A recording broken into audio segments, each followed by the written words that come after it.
What's up, Internet? I have a friend with me today. Oh, hello. So, I'm going to ask you 4 questions before we get going, and I just want the simple yes or no answers, okay? I'm going to regret this. Let's do this. Okay. You don't get offended easily, do you? No, I do not. You're an atheist? Yes. You're more or less a Harry Potter fan? Yes. There was another question that I thought I had for you. I can't remember it. So, today... Oh gosh, I don't even know if I'm ready for this. I'm taking you through the darkest depths of the internet to a beaming ray of hope at the far end of fanfiction.net. Past all the pornography and all the 50 Shades of Grey crap, and today, whatever it is, we are going to be reading Christian Harry Potter. You look so confused. I kind of thought it'd be worse, to be honest. Like, I guess it's just all the build-up kind of ruined the, you know what, I'm just gonna cringe and cry and let's do this. Well, this is very cringy. Okay, I'll read the author's note and then I want you to read the first little bit. I haven't even been able to get through chapter 1 because this is so bad. Another thing before we get started, to you and to any atheists out there, I apologize for how you're portrayed in this fanfiction, I will call it, because I cannot call it a book. And to any writers out there, like the both of us, I apologize that you also had to endure this pain. Okay, so the author's note. Hello friends, my name is I'm new to this whole fanfiction thing, but recently I've encountered a problem that I believe this is the solution to. My little ones have been asking to read the Harry Potter books, and of course I'm happy for them to be reading, but I don't want them turning into witches. So I thought, why not make some slight changes to these books so that they're family friendly? And then I thought, why not share this with all the other mommies who are facing the same problem? So ta-da! Here it is. I am so excited to share this with all of you. So without further ado, Harry Potter, Hogwarts, School of Prayer and Miracles. I feel like I should be cringing more, but the only cringe I just had recently was more because of expectations of me cringing than actually cringing, so... Well, let's see. Wait until you read it. Okay, so should I just read this out loud then? Yeah, and make sure that they can actually hear you, because we both talk really fast. Okay, so once upon a time, because they have to start with once upon a time, you see. It's just how these things are. Yeah. Once upon a time, there was a little boy named Harry Potter who lived under the stairs in a house on Privet Drive with his aunt and uncle. He was a good, obedient boy who did all his chores because, you know, the abusive family thing didn't quite work out. But he felt that there was something missing in his life, something big and special, but he could not name it. He stayed up every night and wished for his special something, but then one day there was a knock on the door and everything changed. I'm sorry, but whenever I was reading, like, he was a good boy who did his chores, I just, like, imagine it being like that. He was a good boy who did his chores. And it's like, if you're trying to be subtle at telling kids to do their chores, you can be more subtle. Answer the door, Harry, his Aunt Petunia, a career woman, barked from her armchair, where she sat with her feet up. She had short, curly blonde hair, and never wore any makeup. Uncle Vermin nodded sheepishly from the kitchen and put a tray of moist chocolate brownies in the oven. Sure, why not? Shouldn't you be doing that, Harry thought. But he was a very obedient young boy, so he answered the door right away. He turned the brass metal doorknob and pulled open the heavy wooden door. On the porch was a huge muscular man with a big manly beard, and he was dressed in a plaid red shirt, blue jeans, and sturdy leather boots. Obviously, this was a very tough, serious man, possibly a lumberjack. His chest was covered in thick, unruly carpet of coarse brown. Yep, he was a lumberjack. Brown hair. He wore a necklace that looked like that looked to Harry like a lowercase T. I don't know why. Just T. I wonder why. Lowercase T, huh? Just we can pretend that I don't comprehend these things. Just Okay. just looking at Harry just looking at Harry feel no, I was pronouncing that right. That's just improper grammar there. Sorry. Peaceful somehow. But he couldn't say why. I think I should try to get a more gruffy voice for this. Give me one. Do your best Hagrid voice. Good morning! No, I can't do a Hagrid voice. I'm sorry to everyone who saw me attempt to do that. I apologize. That was awful. I apologize. You have permission to... You know what, I am not going to give... You know what, I'm just going to continue. I don't want to keep... We don't want to keep the audience held up from this beautiful story. Good morning, kiddo, mind. And smiled at Harry. He had the peaceful, friendly sort of face you just knew you could trust. My name is Hagrid. Can I speak to your mommy and daddy? I don't have a mommy or daddy, Harry replied sadly, and looked at his raggedy old shoes that were blue. Perhaps that was why he felt so lonely, he thought. Because his shoes were blue? Of course, don't you know that blue shoes are a sign of loneliness and depression? I mean, everyone knows that you must always have proper colored shoes in order to have friends. I mean, that's why I wear blue all the time, because I just want to avoid having people talk to me. You know, it works out great. And see how that worked out. Perhaps that was why he felt so lonely, he thought. But for the first time, maybe that was what was missing, a mommy and a daddy. But no, that was not quite right. I am so sorry to hear that, Hagrid uttered empathetically. You can speak with my auntie and uncle, Harry retorted politely, and blinked his big, blue, childlike eyes. What do you want? Aunt Petunia peered out the door with her narrow, suspicious eyes. She was wearing a baggy, unflattering pantsuit. Hello, neighbor. I was wondering if you have been saved. Hagrid exclaimed brightly. I think this is where it gets cringy for me, because this is unbearably cheesy, basically offensive to everyone who's involved, and like that part, while it is just bad writing, this is just where it gets. Apparent, Hagrid explained, and tipped his wide-brimmed straw cowboy. When did they say he had a cowboy hat? When did they did not say that.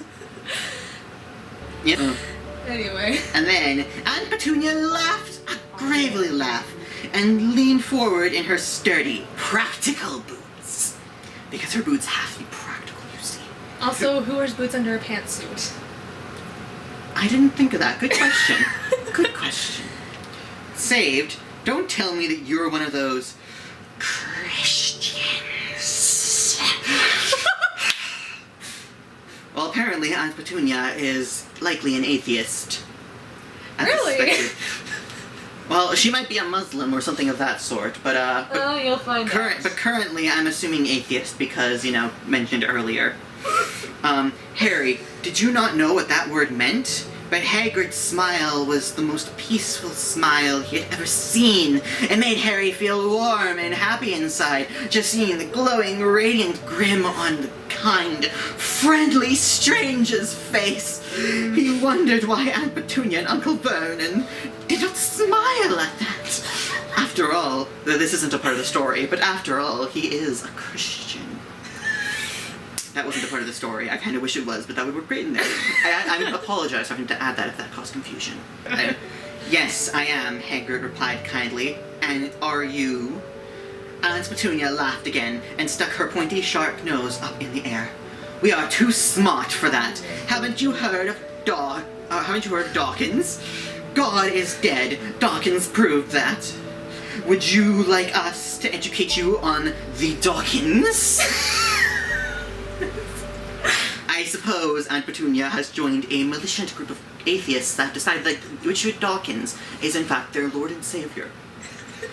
Possibly a Messiah figure. And then, next up, what is a Christian? Harry queried innocently and scuffled his shoes on the shaggy yellow carpet that had not been vacuumed in some time. Which, maybe they should have instilled these things a bit earlier in the story, but you know what? This just works. Well, if it's Aunt Petunia's job to get the door, then it's also probably her job to vacuum the carpet.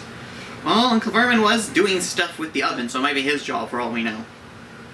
According to Crystal, this book is very sexist, so... Ah, never mind. Because she's read deeper into the book. I haven't even read half of chapter 1. It's so... Never mind. I'm sorry, I tried. I tried to help you, book. Christians are people who want to be good, Hagrid explained wisely, and crouched down on it. Wait a second. If he's a cowboy, should I give him like a southern accent? I'm just. I don't know. You know what?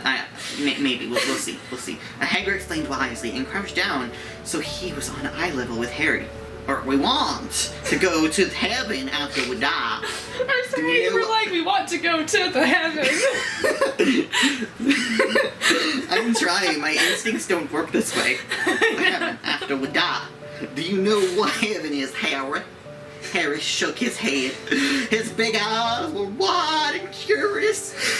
Heaven is a beautiful place where we can be with God.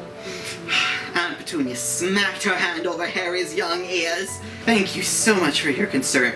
Oh, I'm sorry, I think I missed something. She smacked her hands over young Harry's ears, and her voice was sickly sweet when she said, "Thank you very much for your concern, but he does not need your religion. He has science and socialism and birthday socialism. Where socialism come with atheism? And even then, birthdays? And birthdays? I understand birthdays don't always come. I understand birthdays aren't really a Christian thing, but why are they also why are they an atheist thing in that you wait? I guess they make him happy, and he gets stuff on his birthday. I don't know. Okay, sure. And then, oh, have you heard of evolution? I have a very good textbook on evolution, because every atheist keeps a textbook on evolution in their cupboard, just for these situations. You see, every atheist does it. We also keep them next to our idols of Charles Darwin. I think this is the part that makes me cringe the most. Thank you very much for your concern, sir. But he does not need your religion. He has science and socialism and birthdays. Haven't you ever heard of evolution? I have a very good textbook on evolution. Oh, sorry, I should say it probably like on evolution that I could give you on it if you would.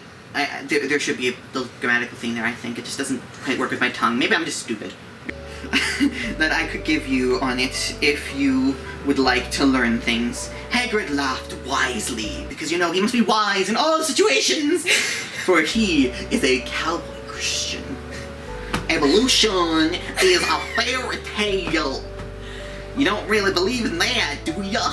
Or sorry, do you? Sorry, my accent fails. I apologize to everyone who actually does have a southern accent. That's just bad. That's bad. I apologize. I am terrible. I will stop. That is horrible. That was terrible. I apologize. Go back to your dramatic narrator accent. Yeah. Okay, we'll go to dramatic narrator. Hagrid laughed wisely. Evolution is a fairy tale. You don't really believe in that, do you? Yes, I do. And Petunia screeched. Well then, prove it! And Petunia could only stare at him, her big mouth hung open dumbly. Here, she thought she was so educated, and always demanded that Christians prove that they believe in, but she couldn't do it. Couldn't even prove her own religion! Just corrections here. Just anyone who wants to speak about proper evolution, just go to a Bio 30 class in high school, or read a book. She thought she was so educated, but she couldn't even prove her own religion. It was then that Harry knew who the smart one here was. That's what makes me like cringe the most, and that's honestly the farthest I've ever been able to get to, because it's like, oh no, she's so dumbfounded because she hasn't done anything with her religion that it's like, oh no, I cannot defend myself. Look how stupid I am. And Harry's like, so she can't prove herself, and technically you haven't proved yourself either, but you've made an argument, so you're the smart one here, random lumberjack cowboy Hagrid. No, I will admit there are atheists who believe in evolution who can't actually make the argument because they don't actually know the full thing of evolution. But at the same time, it's like Hagrid, like you said, Hagrid made no argument. So they're both stupid. Really. In this situation, they're both and again, stupid. It's just like the worst case scenario possible on your side. It's like, again, the person doesn't know a lot about it, and then it's like, well, prove it! And then you're just kind of stuck into this corner of stupidity because you're like, papaya. Ugh. Let's see. Tell me how to get to this heaven place. Oh, sorry. Tell me how to get to this heaven place. Harry cried wistfully, clasping his hands together. Sometimes the wisdom of the little ones is really amazing. We think grown-ups know it all, but then God speaks through the mouths of little ones and shows us we are all mortals struggling along the path of life. Humility. That hurts! Sorry, do you need some bandages? It looks like your heart had it looks like they struck you right in right in my already damaged heart. Yeah. I have the right to say that. I have heart murmur. Let me see. Where is next? Tell me more how you get to this heaven place. Blah blah blah. Humility. Something. All you have to do is be saved. Do you want to be saved? I do. Harry squealed, jumping up and down. Then pray the sinner's prayer. And Petunia tried to stop him. You make that sound so cynical. Like, whenever I imagine, I just imagine Hagrid being that, like, obnoxiously, so, I'm just trying to be subtle and encourage you to do this, but I'm just asking you if you want to. I feel like I can reread it. It's, then say the sinner's prayer. That's like what I imagine, basically. just make sure you just remember he has a big smile. And a peaceful presence. And a peaceful presence. And he's basically a lumberjack with a cowboy hat. Yes, let me see him. All you have to do is be saved, don't be saved. Then pray the sinner's prayer. And Petunia tried to stop him, but she was powerless against Harry's pure, innocent, holy energy. Soon Harry said the prayer. Hagrid beamed happily. So I wonder if Petunia tried to stop him, was there like a holy aura? Like, what, they say like the holy aura thing, so like holy energy. So like, was it just like a barrier just created? Just all of a sudden God was like, you will not stop him from praying, and Petunia jumped out and tried to grab him, or was it just everybody like no, and then just Harry just did it, and there was like a holy aura in a holy sense. I think it was just like the no thing. Although if you want to imagine that God pulled a Gandalf and was like, you shall not pass. But also, if Harry never even knew what a Christian was, then how the heck would he have been able to say the sinner's prayer? Because you know what? Because Harry is You're a Christian, Harry? You're a Christian, Harry. Because according to this book, being a Christian is power and being... Because you see, he can create magical barriers by being a Christian. So you know what? He knew it because he's a Christian. But that's how these things work. That is exactly how these things work. He will not... Oh, goodness. You will not question me because Harry's a Christian, so you can't question him. You're a Christian now. You're a Christian now, Harry.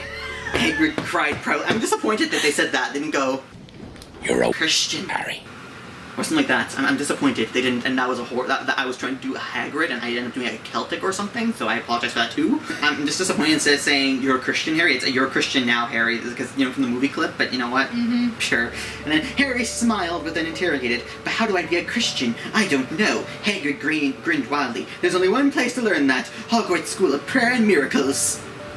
I'm just, there's only one place in the world that teaches Christian, so there aren't any Catholic schools or Christian schools anywhere else in the world. And apparently there aren't churches. Yeah, there are no churches there either. And the only place you can get a Bible is at Hogwarts. Yeah. Although there might be a Diagon Alley version of something else later on in this that might have Bibles. But apparently they'll be the only place in the world you can buy Bibles, I'm assuming. Oh gosh. Okay, I'm gonna read chapter 2 as best I can. Should we, pause this and then Sure. start the second? Sure, we'll do that.